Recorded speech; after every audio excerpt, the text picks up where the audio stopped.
আমাদের দেশে সাধারণত যখন আমরা মক্তবে পড়ি কিংবা ইনফর্মাল কোরআন ক্লাসে পড়ি, তখন রাসূলুল্লাহ সাল্লাল্লাহু আলাইহি ওয়াসাল্লামের দেখা যাচ্ছে যে অজুটা শেখানো হয় প্র্যাকটিক্যালি, তার মধ্যে ঘাড় মাসে এটাও একটা আমল হিসাবে প্র্যাকটিস করানো হয়। কিন্তু হাদিস কিংবা রাসূল সাল্লাল্লাহু আলাইহি ওয়াসাল্লামের আমল এবং সাহাবায়ে কেরাম অজুর যে প্র্যাকটিসগুলো করিয়েছিলেন, প্র্যাকটিক্যাল দেখিয়েছিলেন, সেখানে কিন্তু ঘাড় মাসেহের কোনো উল্লেখ নেই। আমরা বুখারী মুসলিমের হাদিস কিংবা সুনানের অন্যান্য গ্রন্থগুলোতে একাধিক সাহাবাকে অজুর প্র্যাকটিক্যাল করতে দেখি। এর মধ্যে ওসমান ইবনে আফফান রাদিয়াল্লাহু তাআলা আনহু আছেন এবং আরও অন্যান্য সাহাবীরাও রয়েছেন।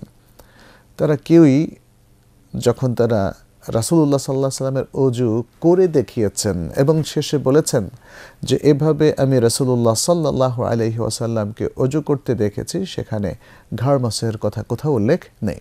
ঘাড় মাসেহের ক্ষেত্রে আমাদের ভারতীয় উপমহাদেশের কোনো আলেম তারা লিখেছেন যে এটা হচ্ছে আকাবেরদের সুন্নাহ, অর্থাৎ এদেশের আলেমদের একটা অংশের সুন্নাহ। তারা অজুর সাথে সাথে ঘাড় মাসে করাটাকে তারা ইস্তেহসান মনে করেছেন, অর্থাৎ উত্তম কাজ হিসেবে মনে করেছেন যে মাথার সাথে সাথে ঘাড়টাও একটু মাসে করে নেওয়া, তাতে একটু ঠান্ডা লাগে বা শরীরে ভালো লাগে ইত্যাদি।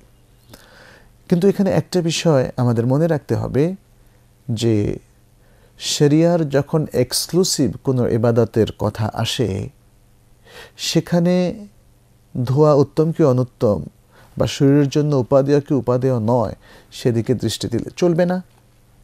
বরং অজুর যে ডেসক্রিপশনটা হাদিসে পাওয়া যায়, এক্স্যাক্টলি সেভাবেই আমাদেরকে অজু করতে হবে। তার থেকে আরেকটু বেশি আমল অ্যাড করে অজুর মধ্যে অন্তর্ভুক্ত করা, এটা শরীয়ত সম্মত নয়।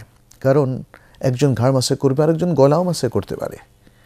এবং হাত ধৌত করতে গিয়ে, কারণ কোরআন তো বলছে কোনই পর্যন্ত তোমরা উভয় হাত ধৌত করো, সেক্ষেত্রে কেউ যদি বাহু পর্যন্ত ধৌত করাটাকে উত্তম মনে করে যে যত বেশি ধোয়া যায় ততই তো ভালো, যুক্তি তো সেটাও টিকে যায়।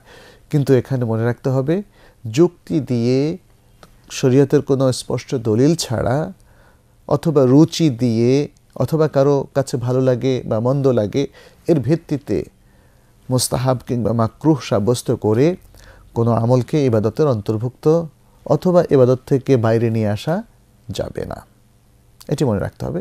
সেই হিসাবে আমরা বলবো যে অজুতে ঘাড় মাসে করা এটা অজুর আমল নয়। অতএব অজু করার সময় ঘাড় মাসে করবেন না। কেউ যদি তার ঘাড় মাসে করার প্রয়োজন হয়, পরিষ্কার করার প্রয়োজন হয়, ধোয়ার প্রয়োজন হয় বা প্রচণ্ড গরমে কিংবা তার একটু প্রেশার বেড়ে যাওয়ার কারণে একটু ঠান্ডা আর যে সেক দেওয়া, তাতে তার ভালো লাগবে, ব্রেনটা আর একটু কুল হবে, শরীরটা ভালো লাগবে, সেটা আপনি অজুর বাইরে করে নেবেন এবং অজু করার সময় ঘাড় মাসাজটা অ্যাভয়েড করবেন। এটাই হচ্ছে শরীয়তের বিধান। আল্লাহু তাআলা আ'লাম।